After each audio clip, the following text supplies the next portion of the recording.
think I got enough attachments. Alright, so today I'll be talking about fixed lens cameras and being able to modify them. And not necessarily just a fixed lens, you could technically do this with any camera. But this modification, I guess I would call the second lens mod, which means on top of the regular lens of your camera, you're also shooting through another lens, which I just demonstrated, just like this. Obviously my camera already has its main lens on it, but it's also shooting through this, and you can see the results are quite usable. So this is going to be very handy for cameras like we see in the background here. This is the Fujifilm Instax 210, and of course you can change your focal length from 0.9 to 3 meter to 3 to infinity, but aside from that, all you have to work with is your footwork and walking closer or further from your object. But you can't change the width, the dimensions too much. You can't really stretch things in. So if you're shooting within an indoor space, it's really hard to capture things with a narrow lens, which is when you want to get something a little more wide. This is kind of a crazy wide one with a lot of distortion, which is fun. I like that kind of characteristic, but maybe not the best example of something you would want. But nonetheless, it's a good example of being able to use lenses to get more out of your photography. And then this one is a little bit of zooms, just a little bit more. Not much, really. This is a pretty weak one. Where in this situation is you can't walk up close enough and you really want to get a closer shot, you use a higher magnification. And then we also have these filters of all sorts, like this is a UV. Which one is this? Anyway, filters. We all know them. So how could we use them on a camera that doesn't have threads or doesn't necessarily fit the threads, even if it has them? Well, you can pick these up online. This is just a kit that came together with all these conversions of different length threads. Here, let's see, this is a 30.5 to 37 millimeter. So this will allow you to attach lenses and filters of different thread size, or not thread size, but different millimeter lenses. So this is the one I need right here. I've already scored it, you can see, and you can see I've also scored the front of the camera.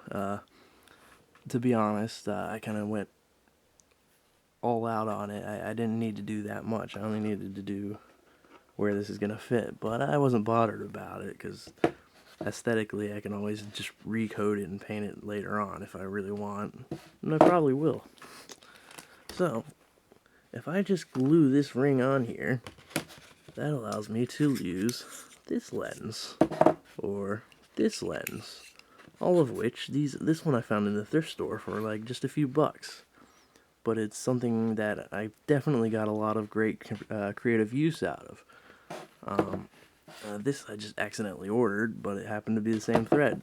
So already I have two lenses to work with now to change the focal length, and not just the focal length, but how wide it is, how many millimeters. But it actually does change its focal distances and stuff. And then of course, yeah, the filters, but I don't need that much.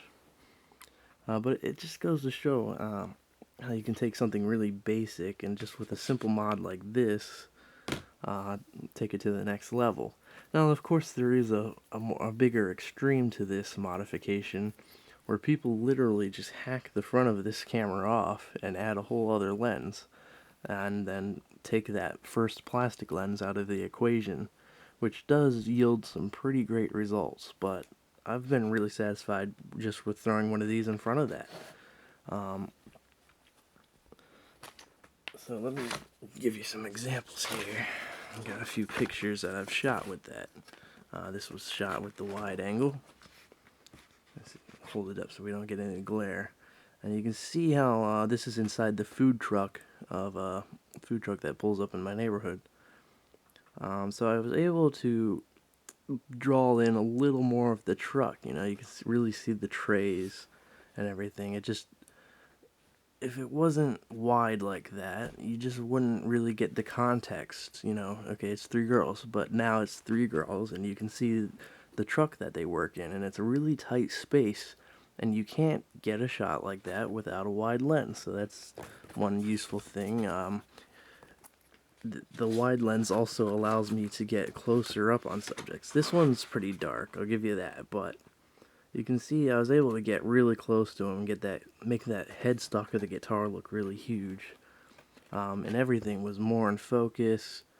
It just added a lot more character. This camera, you can't selfie with and get yourself in focus, because the the focal length, even at its shortest, is it's still further away than anybody's arms are that long. I mean, maybe some basketball players got like a 0.3 meter long arm, but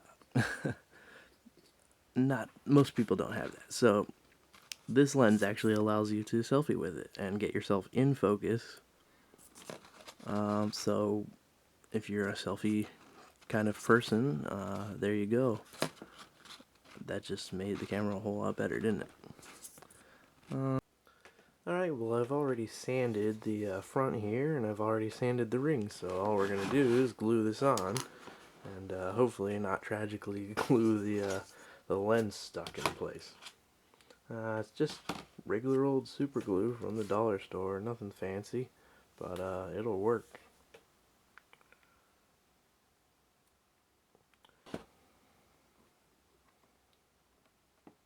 There we go. I really want to be dead center with this.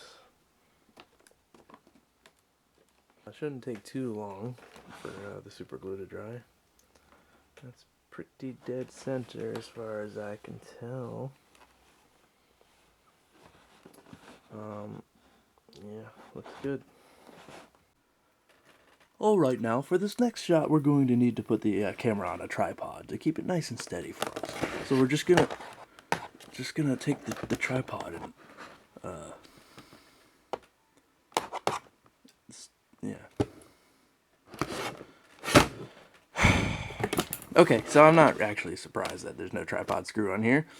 The shutter speeds are really quick, and there's no way to really slow them down, at least not manually. Maybe by messing with the sensors. But yeah, shutter speeds are not slow. Therefore, your exposure time is not going to be very long. Therefore, you don't need a tripod, at least for that reason. It also doesn't have a self-timer, so that's another reason why they probably justified not having one, because then you wouldn't need to set it on a tripod and walk away and get a selfie or whatever.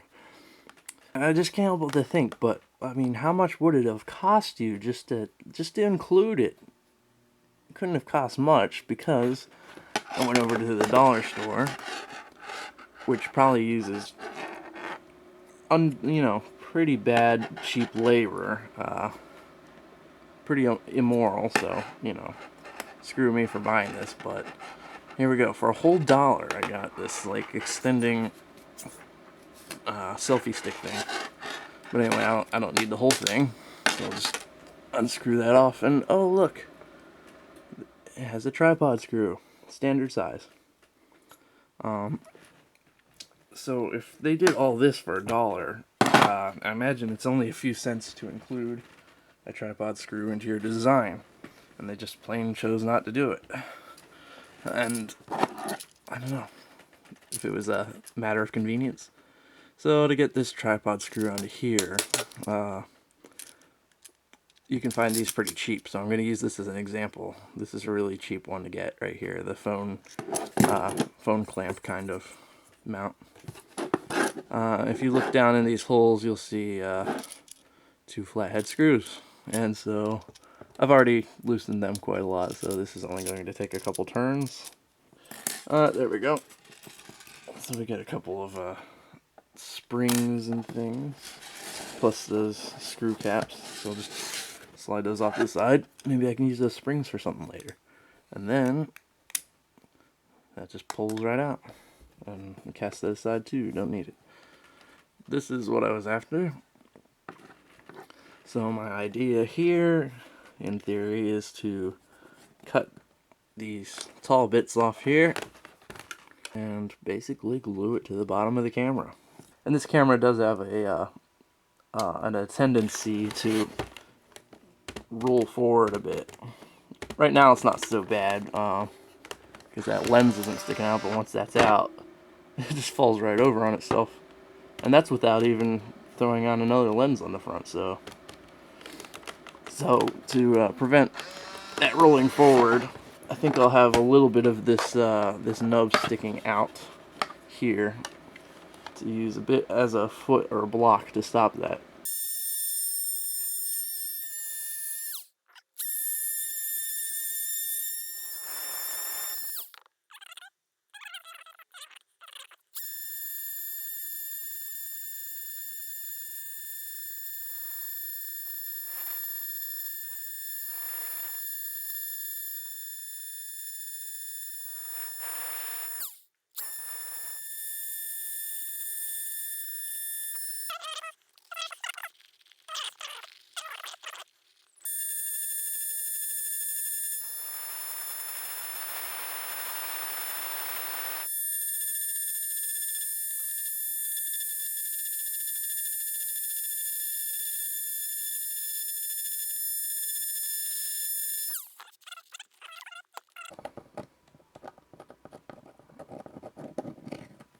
Looks alright.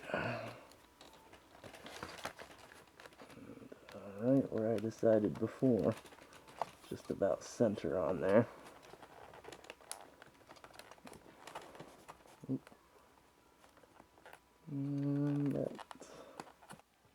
Alright, so the inside of my lens ring here happens to be 37 millimeters, which, interestingly, 35 millimeter film canisters, the lids to these, are about the same dimension as the inside of this. So that's what I did, is I made a little hole in that inner ring there, and passed some thread through it, tied it on, tied the other end of the camera, and got a nice little, nice tight squeeze lens cap. And then pop it out just like that. It's actually really hard to get out if you don't have the thread or some pliers to grab that. But that soft plastic just kind of snugly fits right in there. Even looks kind of cool. Looks like, reminds me of the Death Star or something.